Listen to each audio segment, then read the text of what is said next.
because our deepest wounds often reveal our greatest purpose. Welcome to the Court of Connection. I have my friend Shel Dockser here today. I'm so excited to have you on the show. I met Shel at Bridge and Extreme this past 2 weekends. We did a very challenging but inspiring and life-changing workshop back-to-back together. And there was something about Shel that stood out to me. She has this very grounding, piercing, beautiful leadership style about her. And I had the pleasure of being in one of your small groups. So welcome to the show. So glad to have you here and share you with everyone. Yeah, thanks for having me, Danielle. Absolutely. Yeah, I really appreciated your eagerness to step up and lead, and I really trusted you. I voted for you to be the team lead. Yeah. So for people meeting you for the first time, how would you describe who you are and the world you move in? Because you're a Reiki master, you are a psychic medium, you are the president of Squirrel Friends ATX, you are a makeup artist, you're so many things. So tell us who you are. How do you describe yourself? Yeah, so I'm a serial entrepreneur. I would categorize everything I do under the form of mentorship. I use my story to help usually women, but sometimes men, uncover who they really are so that they can become that person and have the things that that person has, whether it's a spouse or wealth or, purpose. And so whatever I'm doing to get them there, whether it's shifting their perspective through makeup or shifting their perspective through metaphors with clairvoyance, it's all leading to the same place, which is personal development. And so my mission is philanthropy with all of my projects. And I look to donate proceeds and profits and as well as volunteer. Amazing. What a beautiful answer. You just embody that too. Without giving too much away about the experience we just had, we collectively came up with an organization that we wanted to raise money for. And Shel, because of her story and your passion and just your heart-centered motivation for this organization, sold us all. We were like, okay, yeah, we love this, let's do it. We felt your passion and your heart in that. So it just really, really speaks to who you are. Thank you so much. Yeah, of course. I always say my mess is my mission and my message. And so when we had the opportunity to pick a nonprofit, I was jumping at the opportunity to give back to the type of human that gave to me. I'd love to share more about that if it's okay. Please do. Yeah, I would love for you to share your story about that. I think it's so powerful. So, real deep talk. I went through a period of homelessness and I was in psychosis and I did not know that. So I just did the obvious thing for an extraordinarily long amount of time and I called for help.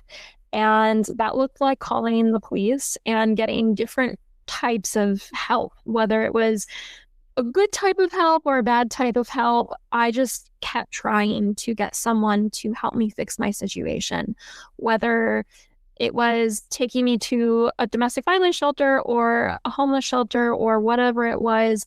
It just kept changing. And I just kept saying the same thing, what I thought was true. I thought I had been sex trafficked because I had sexual trauma, and that led to psychosis, which led to me experiencing the experience of being sex trafficked every day through psychosis. And so I got sent to a sex trafficking shelter called the Navarro Victim Center. And I get there and I tell them everything I think that's happened. And they were like, we think you're confused. We think you come from wealth. And we are going to find your family. And I remember in that moment shaking my hands and being like, oh my God, like this is crazy. I've been homeless for 3 months. I didn't know I come from wealth. And they ended up kind of tricking me into staying. Like they worked with what I believed happened. and kept me there and nurtured me, fed me, clothed me.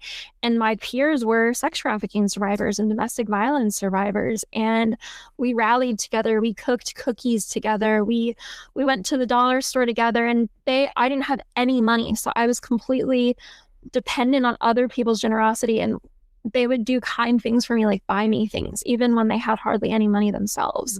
Mm-hmm. And so this shelter saved my life. And I left the shelter, got out of psychosis because they found my family, and I got on medication. And I was like, I'm going to donate $1 million to this shelter. Mm-hmm. And so I was like, I have no idea how I'm going to do it, but I'm going to make sure this shelter helps more sex trafficking survivors and domestic violence survivors. That is my mission. That's why it's happened to me. I don't care if it's God's truth, it's my truth. And I'm going to make sure that people are taken care of, because people who have been through that level of trauma have more resiliency in their pinky finger than most people. Mm. And so I wanted to make sure those were the people who. And so we were getting the opportunity to speak up, and I was like, hey, like, what about this shelter? And almost everyone raised their hand in agreement. And so we ended up donating to the Magdalene House of ATX, which is a survivor-led therapeutic community for sex trafficking survivors. Not the place I went to. The place I went to isn't accepting donations right now for some reason, but we did it in proxy of the Navarro Victim Center. And my heart was full that the root would give to something that was so important and so meaningful and just changes the world. So thank you. What a unique and beautiful story. You know, there was this story where you believed that this was your experience. Turns out it wasn't, yet you're surrounded by people who actually walked through this tragic experience and are some of the greatest, most big-hearted people you've ever met, you know, that are just an experience like that closes people, right? An experience like that shuts people's hearts off. And, you know, being someone in recovery, I've watched so many people have, you know, significant trauma and I've watched their heart close and never open again. And it's really, it's gut-wrenching to see, you know. The other thing that really stood out to me about this experience just shows us how much I'll speak for myself, how much I really haven't paid attention to those kinds of things, right? It's like out of sight, out of mind kind of energy. And this experience showed me that that's not who I want to be. I don't want to live in a bubble and pretend that these things aren't going on around me, right? I don't have to allow it to rule me. I don't have to allow it to harden my heart.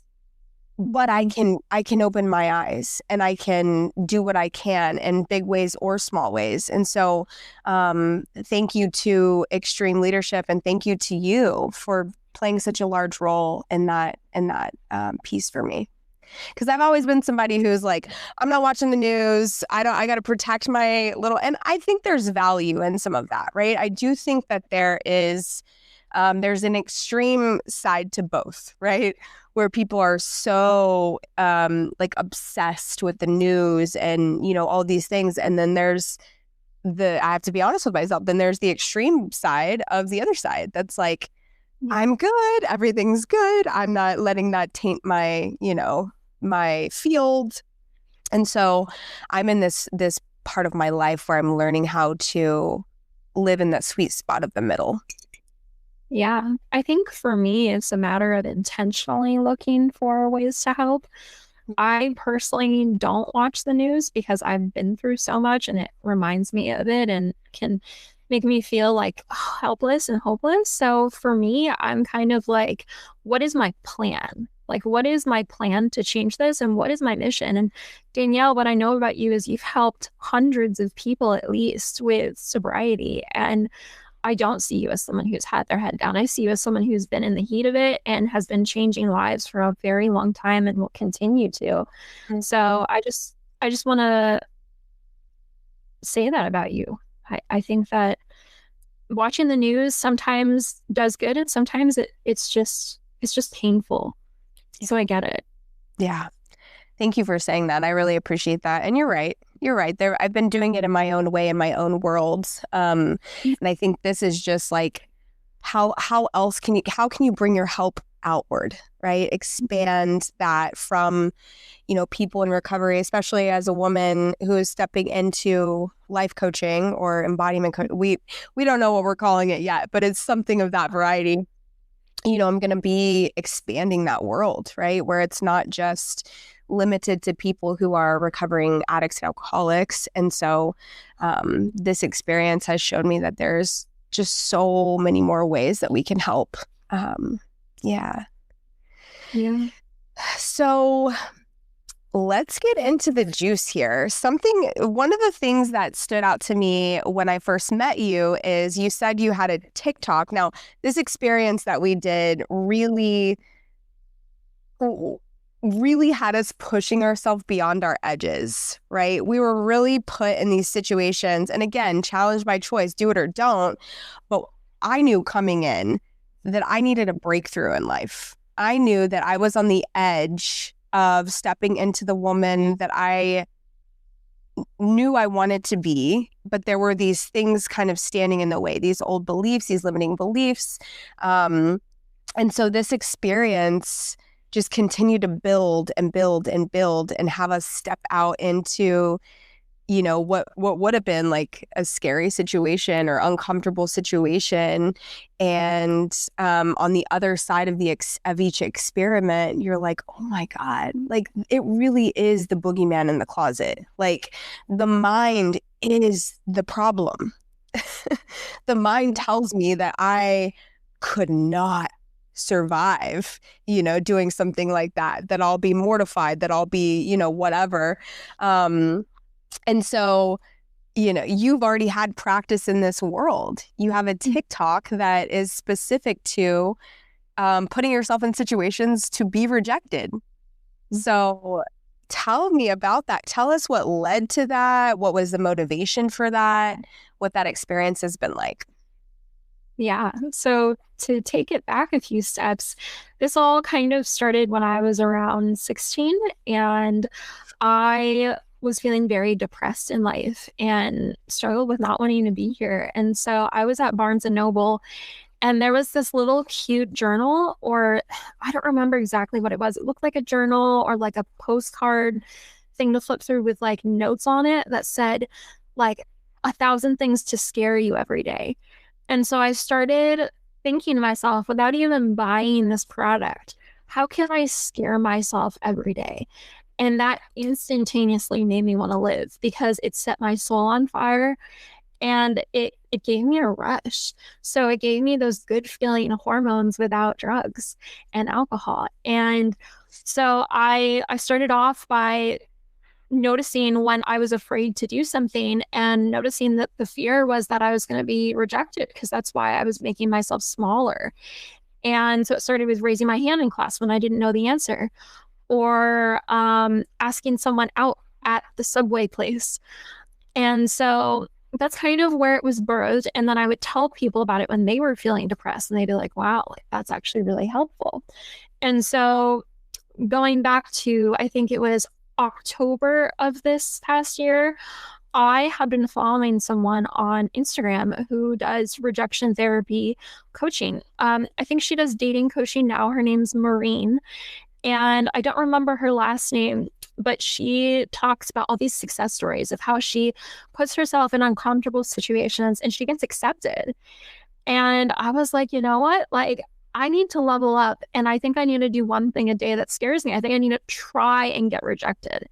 And I think it's not just the mind, it's the human animal, it's the body that makes us feel like we have to conform, or we're going to be put on a stake and lit on fire like our ancestors were threatened to, or, whatever the threat was in the society of our ancestors. And so I think putting myself in the situation to walk up to the most attractive person in a coffee shop, I did that. And I was like, hey, I just want to know your name. And he's like, why?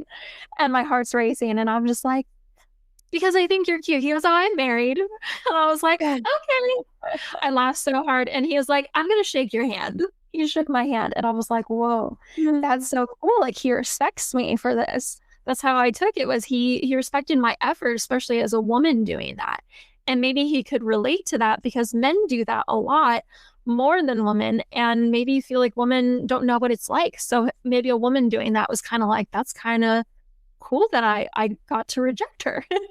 So I always think of like, how am I helping the other person by getting them to reject me? Like, maybe it's because I'm a safe no. Like, I'm saying, you know, I honor your no. Or maybe it's because I'm inspiring them to ask someone else for something they want, like asking out someone they think is cute, or him asking his wife for something, or if his wife wasn't his wife, asking his girlfriend to marry him, if that were a different situation. And so I think seeing it from the lens of how do I inspire others is what gets me to do it, because it's really terrifying. And it's actually how I met my boyfriend. I went to a woman's circle and I was like, hey, who here has a son? I was like the youngest person there. And I got some hits, but then I was like, I'm going to take this further. I'm going to go on Facebook and be like, someone set me up. And my married friend set me up. And now I'm so happy. But it came from trying to embarrass myself, like trying to be like, what would make me feel weird? Like telling the world I'm single and I really want to be married. And I, this is where I'm at. I'm not happy with being single. And that was very vulnerable. So I post on TikTok the kind of shock value of my emotions as I'm doing the thing and after I do it. And it gets a lot of likes for a beginner account. I only have a little bit of followers, like less than 100, but I'll get like 100 likes on a video because the audacity of the video. Yeah. Oh, that's so powerful. There's two things that stand out to me. The first thing is there's this teacher that I follow. I don't know if you know who he is. His name's Joe Hudson. The Art of Accomplishment is his work, and he's basically he's an emotions coach. Like that's how I see him. Is he really he empowers you to feel the emotion fully and shows you that it's actually the emotion that we're afraid of, not the thing, right? Yeah. So like going out and humiliating myself or like having this experience, I'm not really afraid of the act. I'm afraid of how I think it's going to make me feel, right? I'm going to feel like shit. I'm going to feel shame. I'm going to feel embarrassment, right? That's the thing that I'm actually avoiding, right? And so his teachings kind of show you that.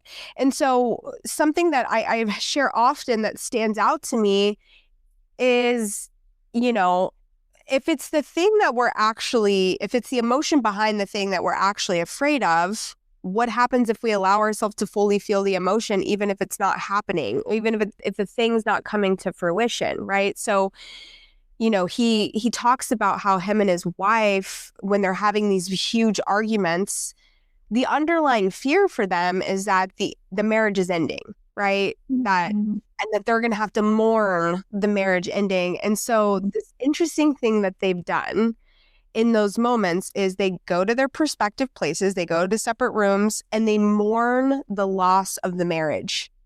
They fully lean into, oh my God, this is over. This is so heartbreaking. This is so sad. Feel it in their body, let it move. And then they come back together and they have the argument. And I just think that's so interesting. And it's so in line with what we learned this weekend is we are so, by you doing that, yes, it's beautiful to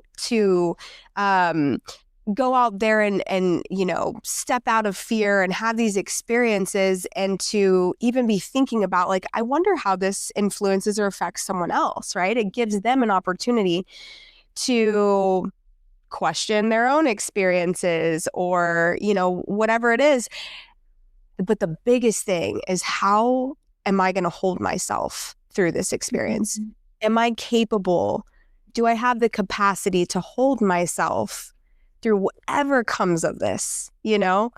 And that's what was so profound about the venture we just took together this past month is I'm just always reminded in these spaces that we're all the same. Like, no matter what someone looks like, you create these stories based on what someone looks like, that things are easier for them, or at least for me, that's always been my thing. It's like, if you have a certain amount of money or you look a certain way, like conceptually, I understand that we're all human, but I really create that narrative sometimes that you don't have it as hard as I do, or you don't experience things the way that I do. And I'm always proven wrong in these spaces because we're a room of 50, 60 people from all walks of life, and we all have shit. We all have fear. We all have limiting beliefs that hold us back. And so I love that you're doing that. I think it's so inspiring. And it really, so many of us sit on the sideline of our life wanting to be doing something different, and watching people like you and watching people like me, right, leaving their 9-to-5s, stepping out on fear, trying something new, and thinking, I can't do that. But we're here to tell you that you fucking can. You're not any different than myself or Shel. And so I just really want to drive that message home. Like, anybody that's listening, you are just as capable as anyone that you're watching. There's nothing about them that is different than what's inside of you. So I felt really called to share that. Yeah. Yeah, it reminds me of the Psycho-Cybernetics book. Have you read that, Danielle?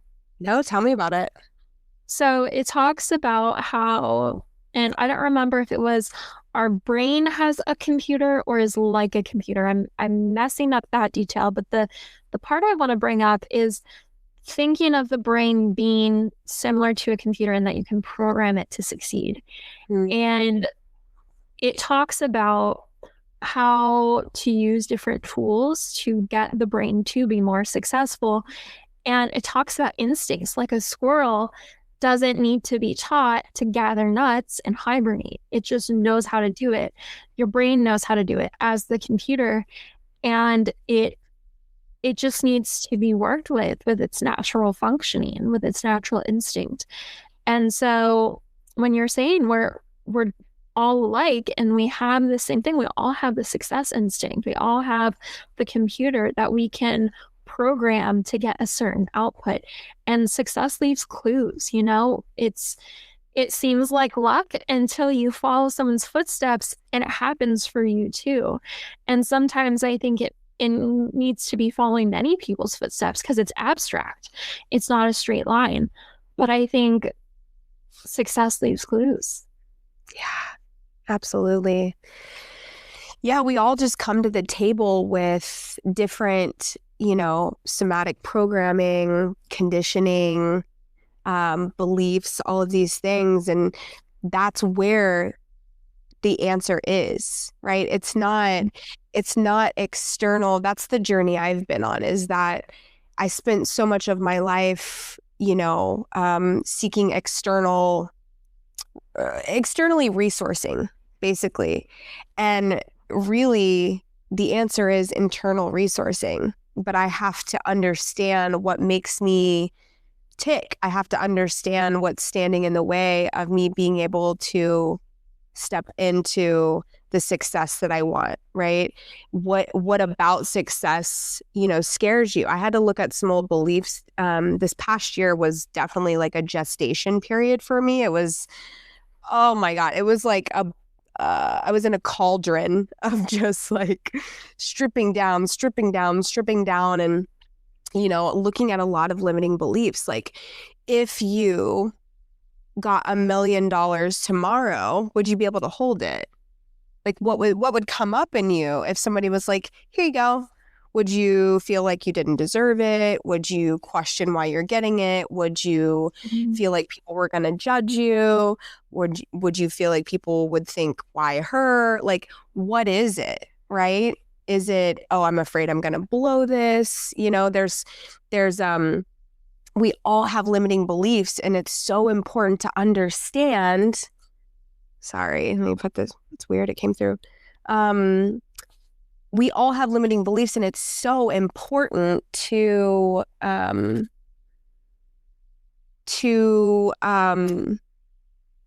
just lost my train of thought. To understand what we're working with, because if we don't, we'll never be able to get to that point of receivership in the way that we want. Yeah. And to piggyback off of that, I think it's also knowing what is mine and what is the collective's. Like what comes with being a human being and is just like something that anyone can relate to versus my experiences adding up to this part of my operations, like this part of my system. I do not know why this earplug keeps falling out. We're just out here raw, baby. Phones are dinging. Earphones are falling out. We're here for it. We're showing up authentically, and Right. this is what humanness looks like. So yeah, but you were saying that there's so much of it is the conditioning, like is the collective conditioning. A lot of it's ancestral, like just from our ancestral line, which is also another thing that, I come from a story where I was adopted at birth, and I come from a family that it wasn't the most peaceful living situation. Both of my parents, I think, did the best that they could, but it was just wasn't a fit at some point. And but outside of that, right? And I'm not to minimize my story at all, but I just always felt like, man, the way that I feel internally, the way that I respond to life, the way that I feel this deep sense of like rejection and abandonment and all of these things, like feels so much deeper than my life, right? Than just my life. The way that I responded to certain situations felt like more extreme than what my experience really was. Felt deeper. It felt more, just darker. And I don't know how much you know about astrology, but it all clicked for me when I got into astrology, and I realized that so my moon is Scorpio, which is already like a very intense emotional, that's the underworld sign, deep, deep emotions. But my moon is at 29 degrees, and that's the furthest degree until it moves into the next sign. And it's the degree of mastery and urgency, right? This lifetime I've lived multiple lifetimes working out this karmic cycle. And for me specifically, it's in the fourth house. So familial, ancestral, maternal wounding, right? And I was like, that makes sense, right? This is the lifetime that I get to master this deep wound. And so, yeah, it's felt really heavy. It's felt really dark. It's felt really, just a lot. And so getting to transmute this and feel through the pain of all of my ancestors has been powerful, but also hard. Yeah. Our ancestors' behavior is in our DNA. And we carry over their experiences, whether it was running from the tiger or procreation. Those are both survival instincts. And so I feel like a lot of times when we have an extreme response to something like abandonment, it's like, well, what would that have meant to our ancestors if they were abandoned? They didn't have society set up the way we do. So what I think about that is like, that makes a lot of sense that you have that self-awareness that this is probably just like an instinct, like a core wound of being human. And had this happened to the original human beings, the original Homo sapiens, they would have been way more screwed than me. So I think I'm just as screwed. Yes. So much of it lives in our somatic body and does not make sense. It just doesn't, Yeah. Why do you think rejection feels so threatening to humans? Well, I think of it kind of like the witch wound, like when we're afraid of coming out of the broom closet, whether we're an actual witch or something about us is just different. And we're just kind of weird. Like we have a difference of opinion or we have a difference of personality. I think we feel like there's going to be the witch trials. And I think that comes from our ancestors and what their life was like. And feeling like being an outcast is the end of the world because at one point it was. Mhm. Because at one point it was death. And I think for some people it is. In some parts of the world and maybe even in America, unfortunately. I think that's the truth of the world and how survival works for some people still. But I also think when we are fearing rejection, it it still feels like the tiger because that was one of the very first issues that humans ran into was running away from the tiger or defending the community against the tiger. And so I think the boogeyman is the the predator, the tiger in our subconscious mind. And it feels like we either have fight, flight, or freeze to the tiger. Mhm. And I think to add to that, with rejection therapy, I think doing something that goes against your conditioning, because conditioning is like an extension of what our ancestors did, because it grew off of them and it grew off of their offspring and their offspring and their offspring. I think it feels like we're doing something wrong. Like we've been conditioned to believe that we need to be good girls and good boys.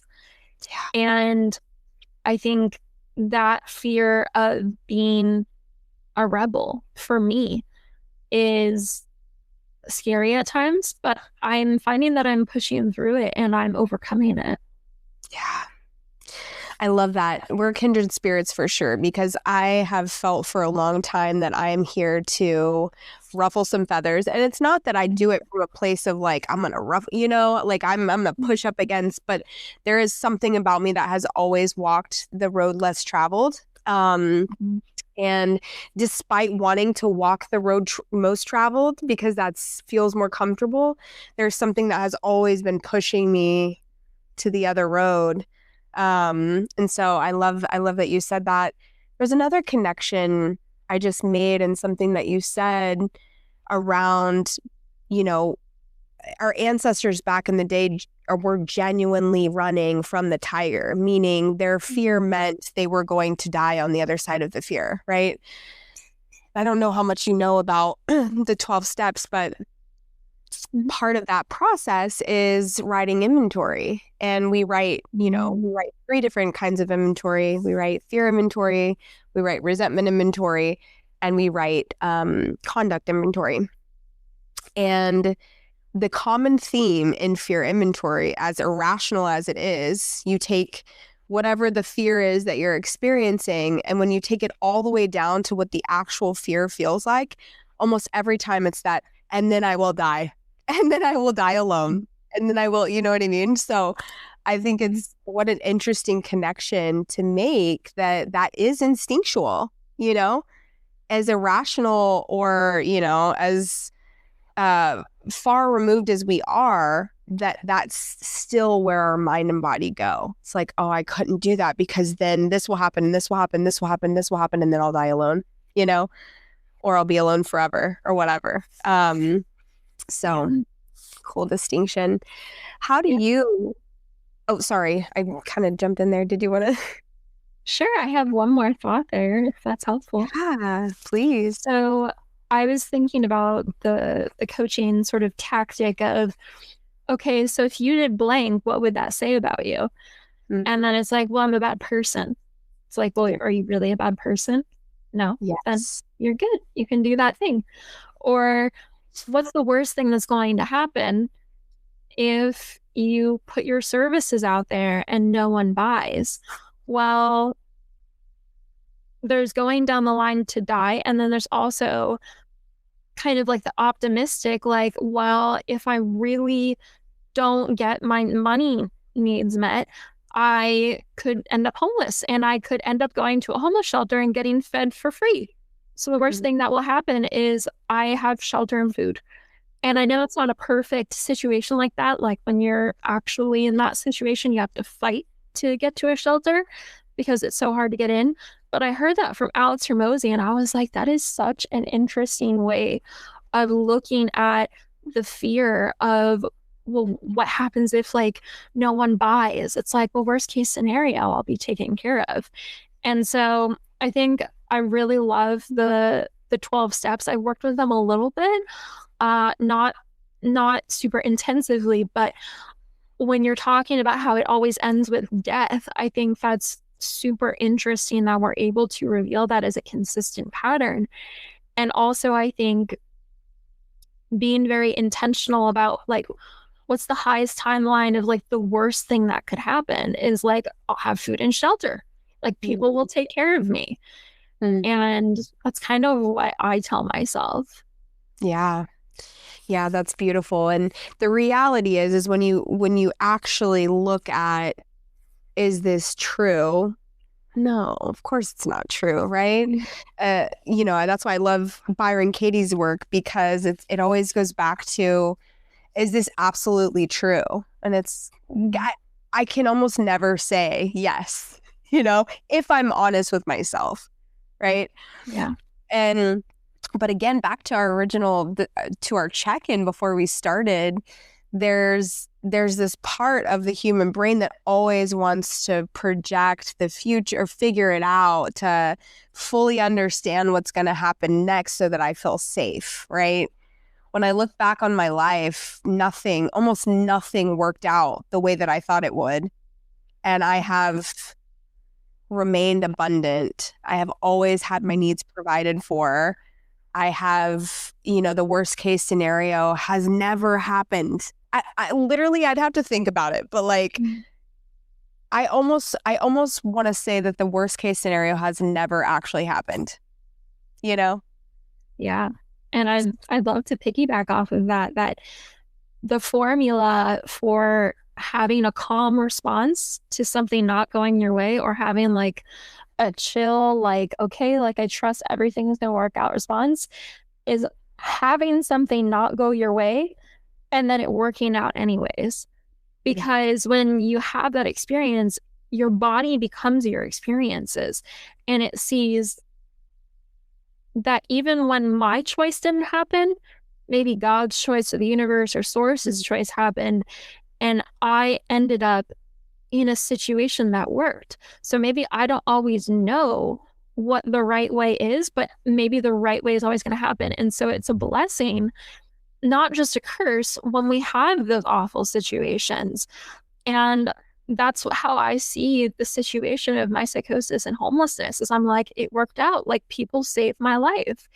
And it taught me so many things, because when we lose things, we gain things too.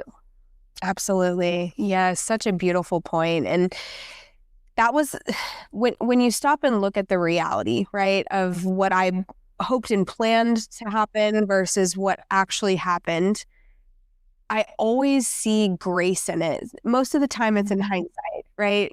I don't usually see it in the moment. I usually see it as unfair, unjust, not always, but a lot of times, right?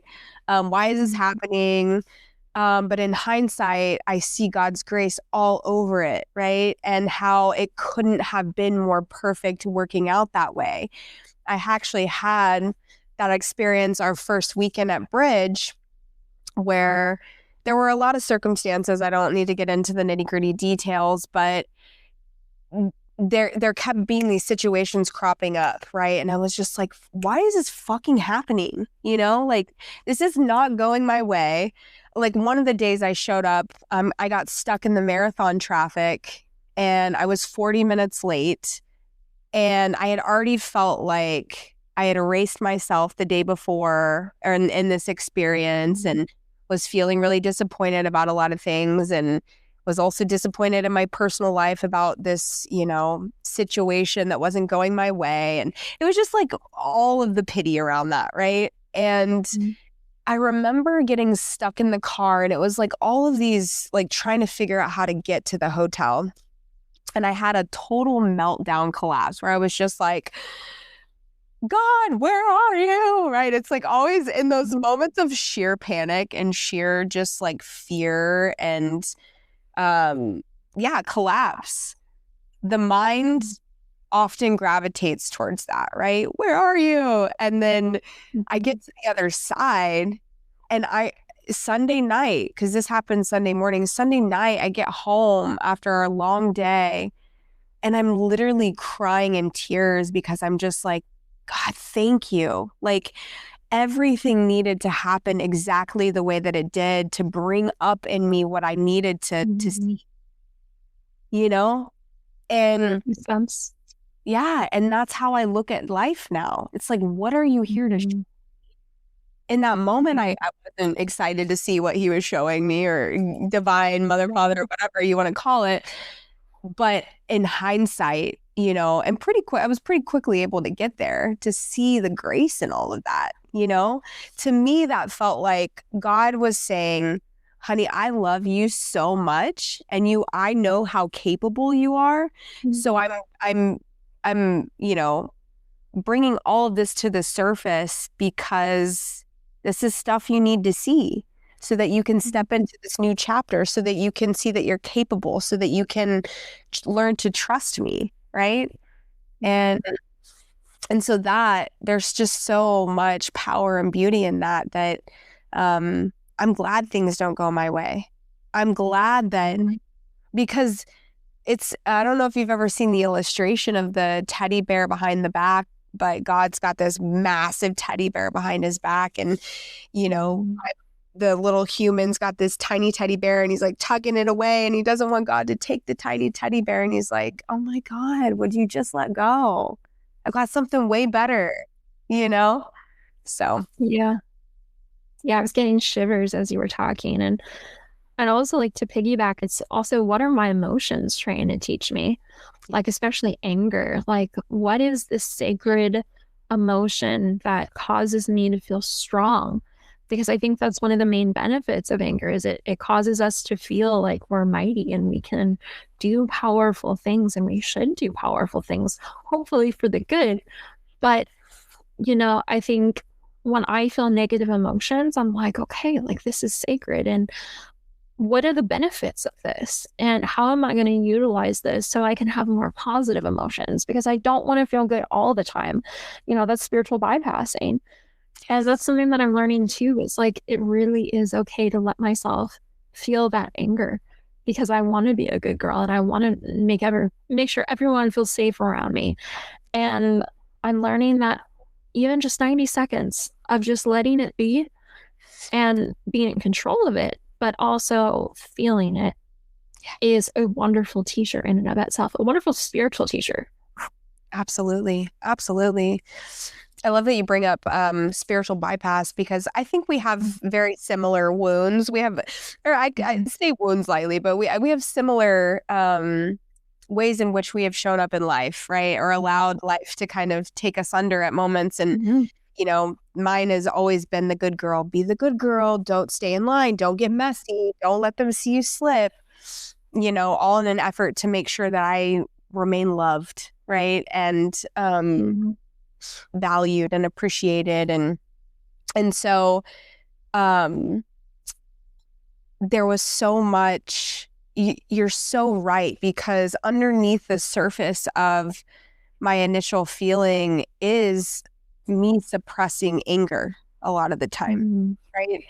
And I want to say this because I think people need to understand that the suppression of emotions creates chronic illness. It creates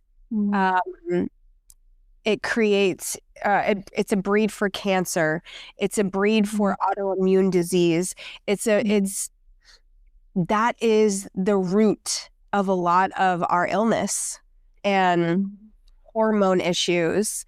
It's internalized emotions that are just there to be felt. Michael Singer talks, all the great teachers talk about that when you see an animal in the wild, whether it's two birds fighting or, two squirrels or two lions, right? they get pissed. One of them gets pissed and they go at it for a minute, right? And they fully express whatever's there for them. And then they just shake it off and they move on, you know? And we don't do that as humans. I'll speak for myself. I've been so afraid of my anger at moments because of the way that it was modeled to me as a kid. Felt really scary. I was like, no way. I can't let myself feel anger because it will look like that. And I can't, no, that scares me. But what I'm learning is that there was an exercise we did where we got to embody the opposite of our, predominant, I forget what they called it, like safety strategy, right? Which is, I think I'm labeling that correctly, but the good girl. What was the opposite of the good girl for me? It was an angry, messy bitch. And in this exercise, I remember, I'm trying not to give too much away, but I remember like the ask was to like fully embody the extreme opposite, right? And this was so telling because that shit felt so good. It felt so good to be angry and to be messy and to be just to fully express that. Like there was excitement in my body that was like, oh, thank you, God, she's being angry. Thank you, God, she's allowing herself to like be messy and express. And that was just really eye-opening for me. Was like, you're putting so much energy and effort into hiding this part, not expressing this part, but really that part is dying to be expressed and it's safe to do it. Yeah. Yeah. I love that. What I was thinking about was for my good girl persona, it's very much like lean into the shy, sweet facade. Not that shy is an entire facade. I think I am, or sweet is an entire facade. I think I am sweet. I think more the shy is a facade because I have so much to say. And, leaning into this idea of looking good and feeling pretty instead of being like, oh, I'm sorry. I don't belong here. It's like, no, I look good. Like, I look hot. Yeah, and I always look hot. And I'm here to show everyone how hot I am. Fuck yeah. And like breaking through the glass ceiling of this idea that I have to make everyone else feel comfortable and safe and like I'm not, like I don't have anything going for myself. Yes. Like the only thing I have going for myself is the fact that I'm selfless. Yeah. And that was something that I've been going off of for a while, is like the only thing I can have going for myself is that I'm selfless. And every other trait that I have going for myself has to be going towards the selflessness. Yes. And whether it's intelligence or warmth or whatever it was. And so literally just something as vain as just like, I look good is like, oh, hell yeah. Like, I'm not the good girl right now. Yes. Because what is the opposite? What is doing the opposite of how we really feel teach people? What, it's not okay and safe there's not enough space for them to be who they are, right? Like, no, it's not okay for you to express yourself fully. This is what it means to be fill in the blank. When really, by us standing in that beautiful, expansive power and truth of, I am the shit. And not from a cocky place, but from a like, I am because I'm breathing. I am because I'm God's creation. I am because I am, Yes. And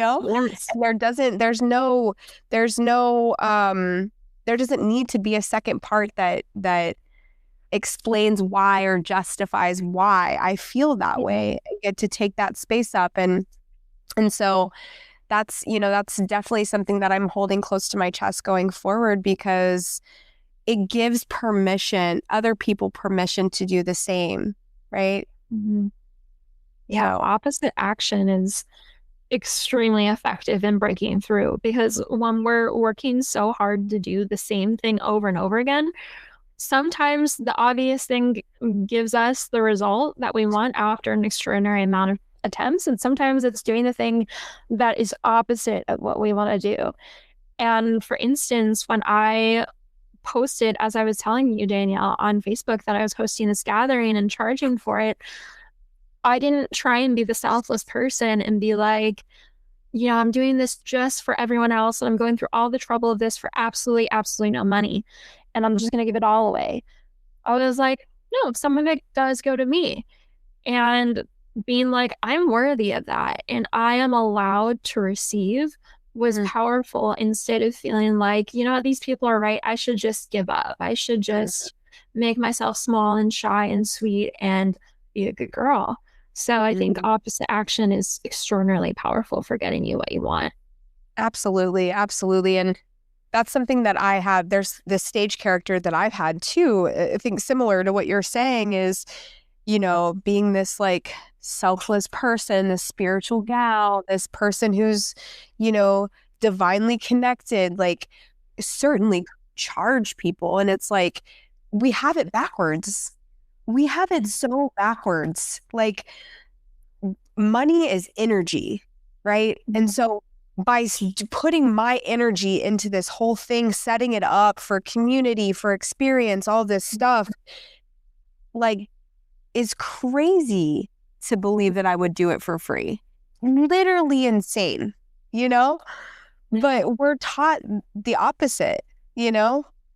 Like this chapter of my life is about throwing away every single old idea that still lingers, or at least questioning it, right? Is this mine? Where is this coming from? So many of us like won't even question it, right? Myself included, where I have operated from a belief system for so long and have not even stopped to question where that actually comes from. Is that true for me, right? Is this my belief? So I love that. I love that you're charging for this experience. And, you know, I know that you're going to be stepping into a chapter of your life where that is easy, right? Charging what you deserve and asking is going to be easy, you know? So good for you for stepping into that. Yeah. Thank you. Yeah. So Shel, what does this next chapter of your life look like? What is it? What version of yourself are you stepping into and what do you want to do? Yeah. So the thing that comes most to mind is whenever someone asks me, like, why do you want to be a millionaire? Like, what's even the point of that? Why does it matter? Why would you even need that much money? I'm always like, philanthropy, philanthropy, philanthropy. And what I realized last night was, yes, and it's not just philanthropy. It's I love myself. And that lights my soul on fire. The goal of it is so fun to me. Like adding value and receiving value just feels fun.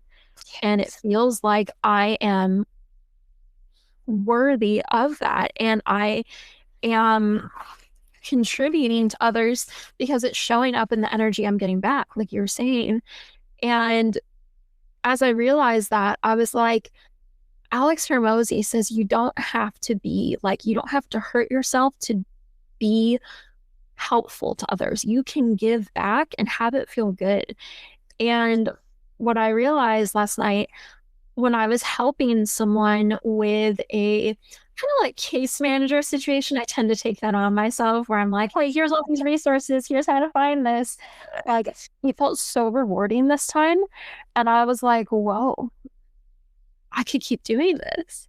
Like, I could be people's go-to in certain situations where I can tell the person is wanting to fight for their situation because I'm not going to make someone a victim and I'm not going to keep them there and I'm not going to encourage that. But where someone wants to get out of their situation and be like, well, I walked the path, here you go. Like, here are all the steps I took, here are all the steps I know of that will get you unstuck and get you out of your situation.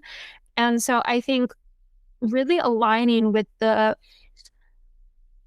kind acts that not just help others but feel rewarding.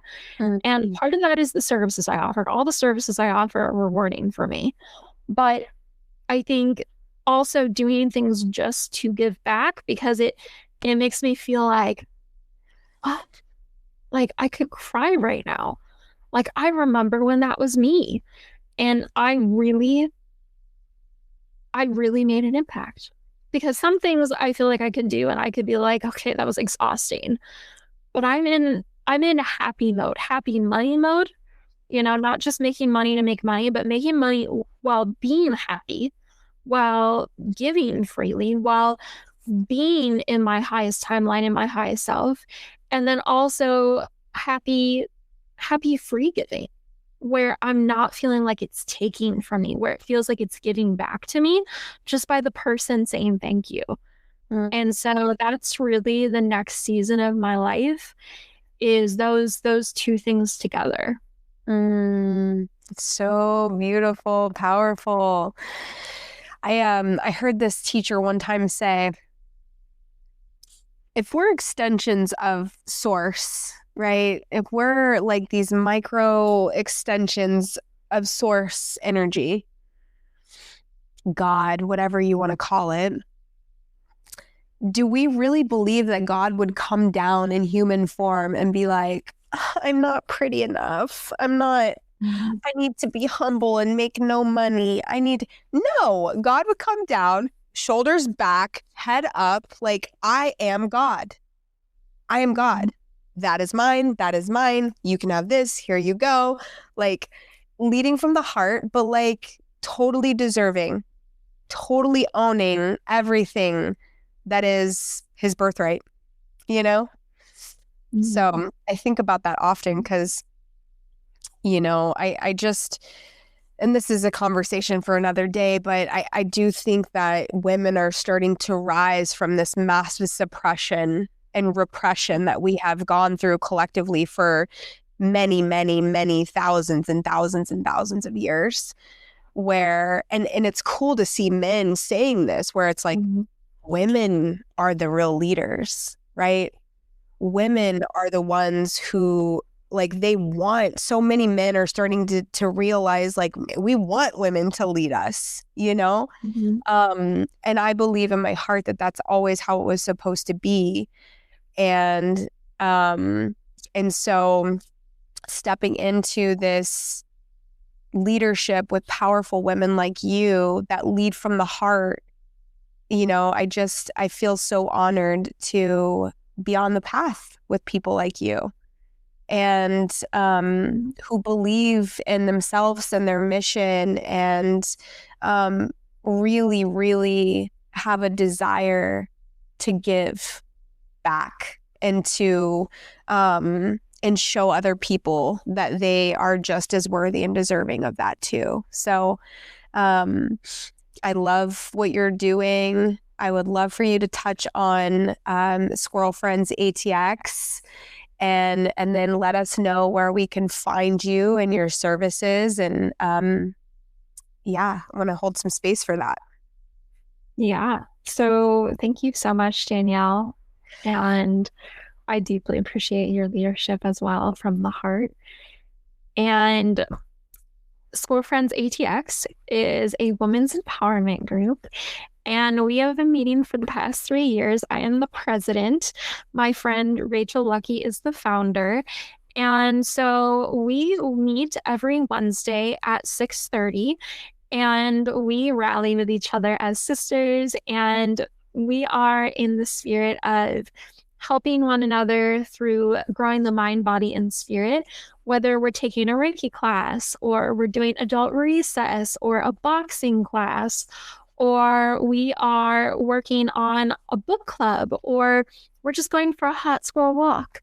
And if you're wondering why Squirrel Friends, it sounds like girlfriends. It's a silly name and it sticks.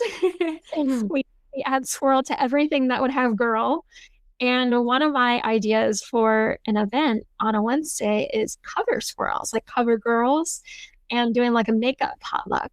So we're always open to ideas and community-led activities.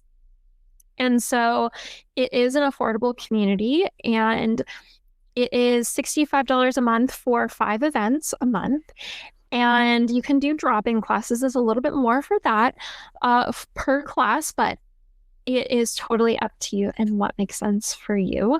We have our relaunch event on April 15th, and that is going to be a summer camp themed get together. And so we're going to give a preview of the mind, body, and spirit activities that we like to do. And it is going to be a throwback to childhood. And that earthy, hippie, granola kind of girl is what we are looking to attract. We are all about laughs and just pure honesty. We say the most honest things to each other, and we help each other find our lifelong friends. So that is for friends. We have had 1,000 women come through us, and we are growing ever more. So to tell you a little bit more about where you can find me, so if you would like to learn more about my Reiki sessions and psychic readings, you can go to reikihealingbyshel.com, and that's REIKIBY, no, REIKIHEALHEL1L.com. And then you want to connect with me in general, you can go to my Instagram, which is Shel Dockser Official. That's SHELDOCKSER Official.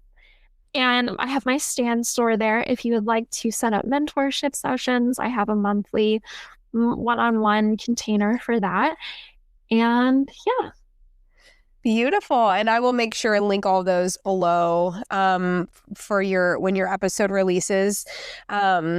And yeah, you are just doing amazing things, and we're going to stay in close touch through our path, on our paths going forward in this next year. But it is an honor to share space with you as always. Thank you for just being such a stand-up human being. We need women to stand. We need women to use their voice. We need women standing in their power. And I see you, and I honor you as a woman and as a human being. Thank you for your time today. And yeah, I look forward to more experiences with you, Shel. I look forward to the same with you, Danielle. Thank you so much for having me. All right. Until next time. May the cord that binds us to one another and to Source remind you that you are never alone, always guided, and always home.